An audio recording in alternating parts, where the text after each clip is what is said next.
In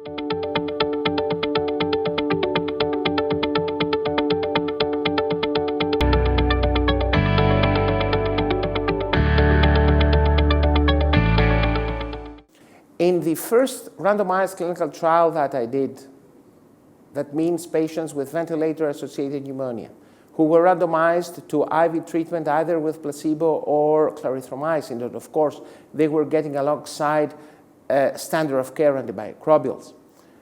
We wanted to investigate not just the clinical outcome, but also the mechanism of action of the drug. At first, we were pretty surprised that there was no difference in the mortality between the two groups after 28 days. But, you know, ventilator-associated pneumonia is a very difficult infection because the real sequelae of these infections are seen long-term.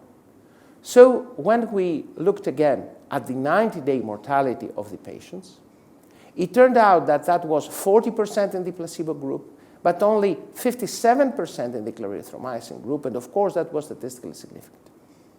In the same study, we were collecting for 7 serial time points every day, starting from baseline before allocation to treatment. Peripheral blood mononuclear cells. And we were stimulating them for cytokine production.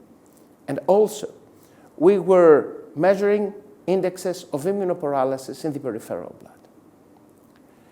What was the really striking finding was that at the end of treatment with clarithromycin, we came across a reborn of monocytes. You know, at baseline, the monocytes of these patients, they are exhausted and they cannot produce cytokines to stimulation with LPS.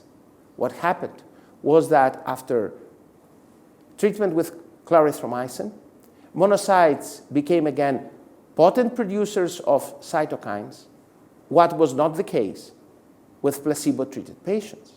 But also, what we have seen was that the monocytes of patients treated with clarithromycin, they could express again good markers of antigen presentation, and also they had a decrease of IL-10 in their circulation, and that was again in favor of reversal of immunosuppression, sepsis-induced immunosuppression, which is the immune pathway leading these patients to death.